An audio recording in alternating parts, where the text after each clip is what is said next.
clearly delusional," Leonard said, his voice echoing through the conference room as every pair of eyes turned toward me. "Desperate women like you always make things up."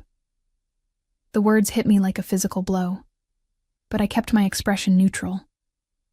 I had learned that much during my 6 years at Halcyon Strategic Advisors here in Denver, Colorado. Never let them see you break.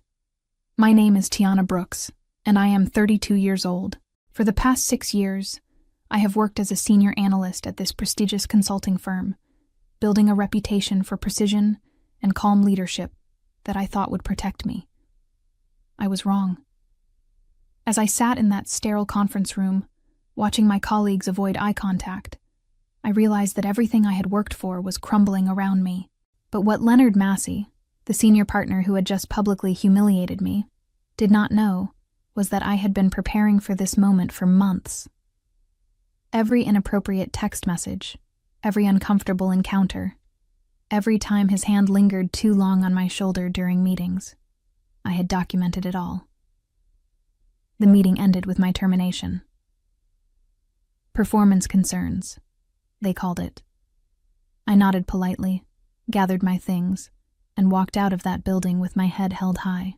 Leonard watched me go with a satisfied smirk, probably thinking he had won. He had no idea what was coming. 6 months earlier, everything had seemed perfect in my professional life. I had just been promoted to senior analyst, and my work on the Meridian account had earned praise from the entire executive team. Leonard had been my mentor since I started at Halcyon, guiding my career with what I thought was genuine interest in my professional development. The first inappropriate message came on a Thursday night in February. I was working late, finalizing a presentation for a major client, when my phone buzzed. It was Leonard. "You look beautiful when you're concentrated. I've been watching you from my office." I stared at the message, confused. Was this some kind of joke? Leonard was married, had 2 teenage daughters, and had always maintained strict professional boundaries. I decided to ignore it, thinking perhaps he had sent it to the wrong person by mistake. But the messages continued. Compliments about my appearance, comments about my clothes, questions about my personal life that made me increasingly uncomfortable. I started taking screenshots, though I wasn't sure why at the time. Some instinct told me to document everything. My relationship with Leonard had always been professional, even friendly. He had championed my promotions, included me in high-profile meetings, and seemed genuinely invested in my success. His wife, Patricia, was lovely. We had met at several company events, and she always asked about my family with genuine warmth. When Leonard began requesting private meetings about career development, I thought nothing of it initially. He was a senior partner, after all, and I valued his guidance. But these meetings started happening more frequently, often in his office after hours when the building was nearly empty. During one particularly uncomfortable encounter in March, Leonard had cornered me near the copy machine. "You know, Tiana," he said, standing much too close, "your promotion to director level depends on how well we work together. I hope you understand what I mean." His hand brushed against my arm as he spoke, and I felt my stomach turn. That night, I went home and called my sister Victoria. "Something is happening at work," I told her, my voice shaking. "I don't know what to do." Victoria, a lawyer herself, was blunt. "Document everything. Every message, every interaction. If this escalates, you'll need proof." I wished I had listened to her sooner. The breaking point came on a rainy Tuesday in April. I was reviewing quarterly reports when my phone buzzed with another message from Leonard. This time, it wasn't just inappropriate, it was explicit.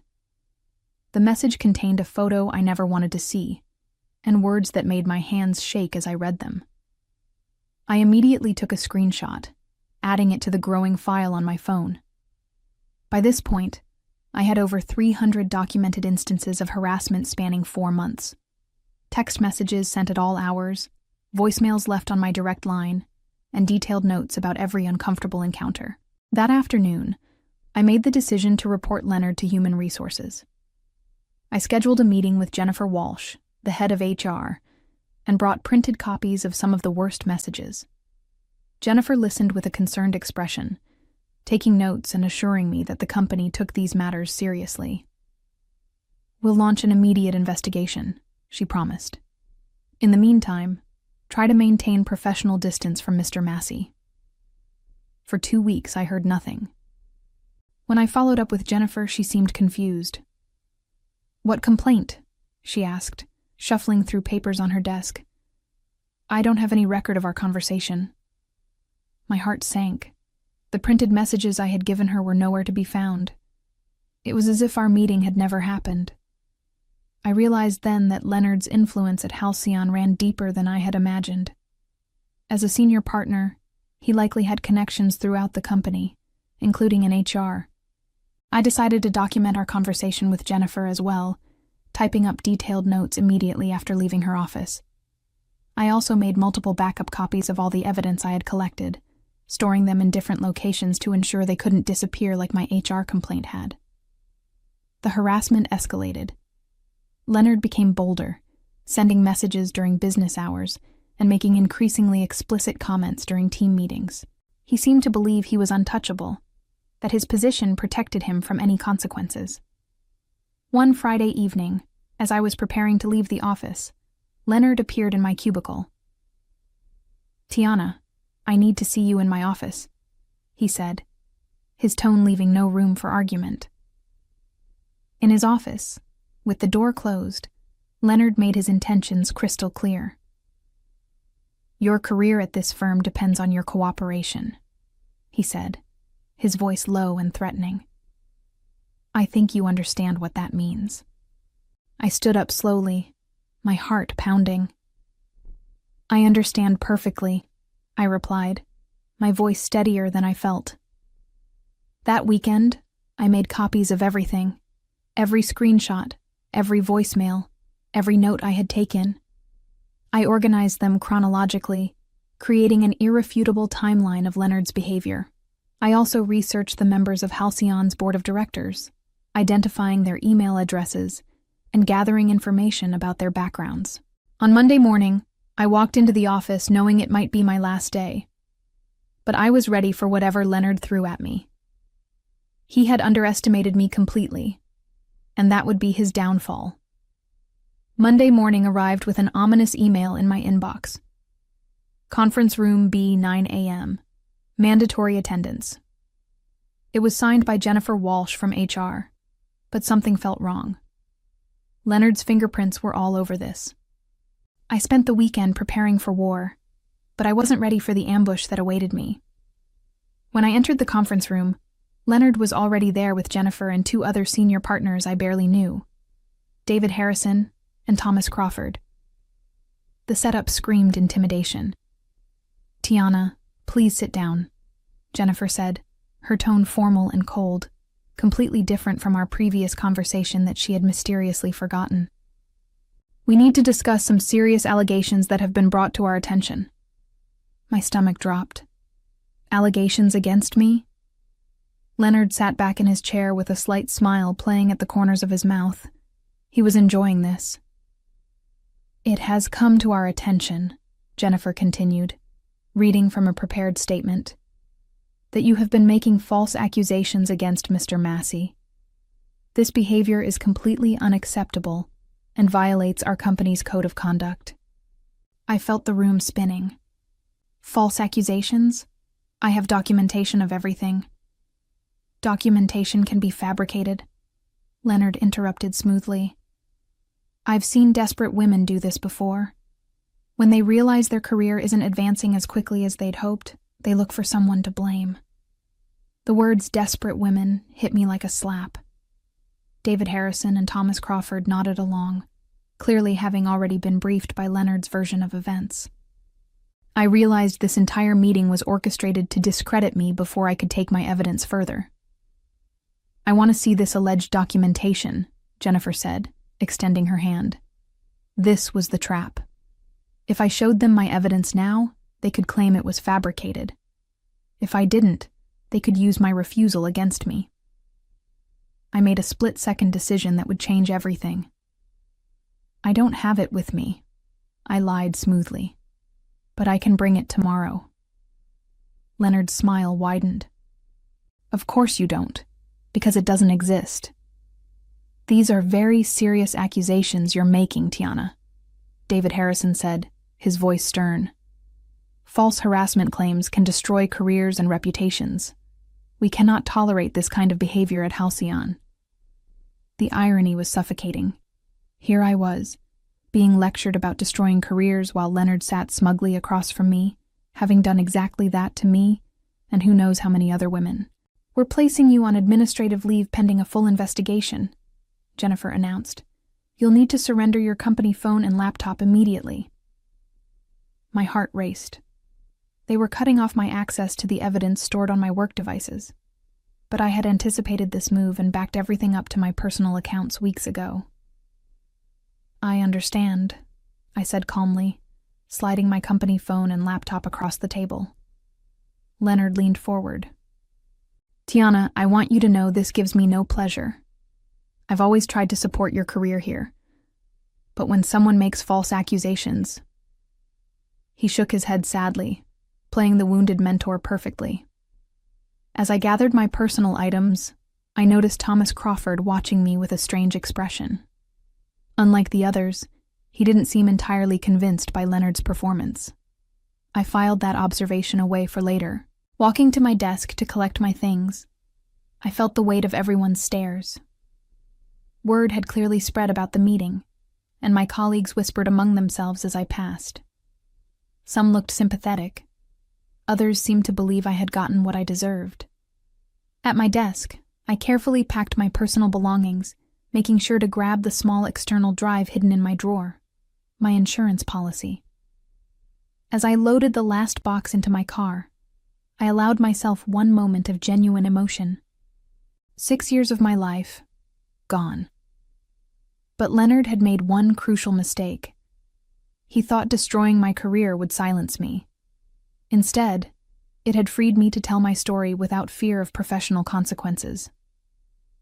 That evening, I sat in my apartment with my laptop open, staring at the folder containing over 300 screenshots. The evidence was damning, but I needed to be strategic about how I used it. Leonard had outmaneuvered me at Halcyon, but the game wasn't over. I called my sister, Victoria, who had been my anchor throughout this nightmare. They fired you? She asked, incredulous. After what he did to you? Technically, I'm on administrative leave, but we both know how this ends, I replied. Victoria, I need your legal advice. What's my best move here? Victoria, who specialized in employment law at her firm in Chicago, was quiet for a moment. You have 2 options. File a lawsuit, which could take years and might not get the justice you deserve. Or what? Go nuclear. Take this to the board, the media, social media. Make it impossible for them to ignore or cover up. I had been thinking the same thing. Leonard's power came from operating in shadows, using his influence to silence women before their stories could gain traction. But what if I removed his ability to control the narrative? The board meeting, I said suddenly. Halcyon's quarterly board meeting is this Thursday. I saw it on the company calendar. Perfect timing, Victoria agreed. Board members hate surprises, especially ones that could expose the company to liability. I spent the next 2 days crafting the most important presentation of my life. Not a PowerPoint full of business metrics, but a comprehensive timeline of Leonard's harassment, complete with screenshots, dates, and context. I researched each board member, understanding their backgrounds and what would motivate them to act. Margaret Chen, the board chairwoman, had built her career championing women in business. Robert Singh had daughters my age. Patricia Williams had recently joined after a high-profile sexual harassment scandal destroyed her previous company. These weren't just names on a website. They were people who would understand the gravity of what I was revealing. Wednesday night, I couldn't sleep. I kept rehearsing what I would say, how I would present the evidence. But doubt crept in during the quiet hours. What if they didn't believe me? What if Leonard had already poisoned them against me? My phone buzzed with a text from an unknown number. "I know what Leonard did to you. You're not the first. Be strong tomorrow." The message was unsigned, but someone inside Halcyon was supporting me. Thursday morning, I dressed carefully in my best suit, the navy blue one I had worn to my promotion interview 2 years ago. I wanted to look professional, credible, strong. I arrived at Halcyon's headquarters 30 minutes before the board meeting, knowing security would try to stop me. "I'm here to address the board," I told the receptionist, my voice calm and confident. "You don't have an appointment," she replied, clearly uncomfortable. "I have information the board needs to hear regarding potential legal liability for the company." The magic words, legal liability, opened doors quickly. Within minutes, I was escorted to a waiting room outside the boardroom. Through the glass walls, I could see the board members taking their seats. Leonard was there too, presenting what looked like quarterly financial reports. Margaret Chen stepped out to speak with me personally. "Miss Brooks, I understand you have concerns to raise with the board?" "Yes, ma'am. Concerns that could result in significant legal exposure for Halcyon if not addressed immediately." She studied my face for a moment, then nodded. "We'll hear you after Mr. Massey finishes his presentation." As I waited, my hand steady despite my racing heart, I thought about all the women who had probably sat in similar rooms, with similar evidence, only to be silenced or dismissed. Today, that pattern would end. Leonard's presentation ended with enthusiastic applause from the board. He had just finished explaining how his division had exceeded revenue targets by 15% when Margaret Chen announced that I would be addressing them next. I watched Leonard's face carefully as I entered the room. His confident smile faltered for just a moment before he recovered his composure. "I'm not sure why Miss Brooks is here," he said smoothly. "She's currently on administrative leave pending an investigation into some concerning behavior." "Mr. Massey, please take a seat," Margaret said firmly. "Miss Brooks, you have our attention." I had practiced this moment dozens of times, but standing before 9 board members felt surreal. These were some of the most powerful people in Denver's business community, and they were about to see Leonard's true character. "Thank you for allowing me to speak," I began, connecting my laptop to the projector. "I'm here to present evidence of systematic sexual harassment by Mr. Leonard Massey, evidence that human resources has mysteriously lost or ignored." The room went silent. Leonard started to object, but Margaret silenced him with a look. "Over the past 4 months," I continued, clicking to my first slide, "I have documented over 300 instances of inappropriate communication and behavior from Mr. Massey." The first screenshot appeared on the screen, one of Leonard's more explicit text messages, complete with timestamp and his phone number clearly visible. Several board members shifted uncomfortably in their seats. "This message was sent at 11:47 p.m. on a Tuesday," I explained. "I was working late on the Henderson account when I received it. Note the date. This was 3 days after I reported to HR that Mr. Massey was making me uncomfortable." I clicked through more slides, each one more damning than the last. Photos Leonard had sent that I had to carefully obscure for the presentation. Voice messages transcribed word for word. A detailed timeline showing how his behavior escalated after I tried to set boundaries. Leonard's face had gone pale. "This is clearly fabricated," he said, his voice cracking slightly. "Anyone can fake text messages these days." "You're absolutely right," I replied calmly. "That's why I also have the original messages on my phone, complete with metadata that can be verified by any digital forensics expert." Robert Singh leaned forward. "Miss Brooks, you mentioned that HR lost your complaint?" "Yes, sir. I met with Jennifer Walsh, provided printed copies of evidence, and filed a formal complaint. 2 weeks later, when I followed up, she claimed to have no record of our meeting or the evidence I provided." Then Patricia Williams, who had been taking detailed notes, looked up sharply. "That's a very serious allegation against our HR department." "Which is why I documented that conversation as well," I said, clicking to another slide showing my typed notes from the meeting, complete with date and timestamps. The room was dead silent, except for the sound of keyboards as board members took notes. Leonard sat frozen. His earlier confidence completely evaporated. "There's one more thing," I said, clicking to my final slide. "Yesterday I received an anonymous message suggesting I'm not the first woman Mr. Massey has harassed at this company." Margaret Chen's expression hardened. "Thank you, Miss Brooks. We'll need copies of all this evidence for our investigation." "Of course," I replied, ejecting a USB drive from my laptop. "Everything is here, along with additional documentation." As I gathered my materials, Leonard finally found his voice. "You're destroying my family, my career, over a misunderstanding?" "No," I interrupted, looking him directly in the eyes. "You destroyed your own career the moment you decided to abuse your power." Walking out of that boardroom, I felt lighter than I had in months. The truth was finally out, and there was no putting it back in the box. 24 hours after my presentation to the board, Leonard Massey's career at Halcyon Strategic Advisors was over.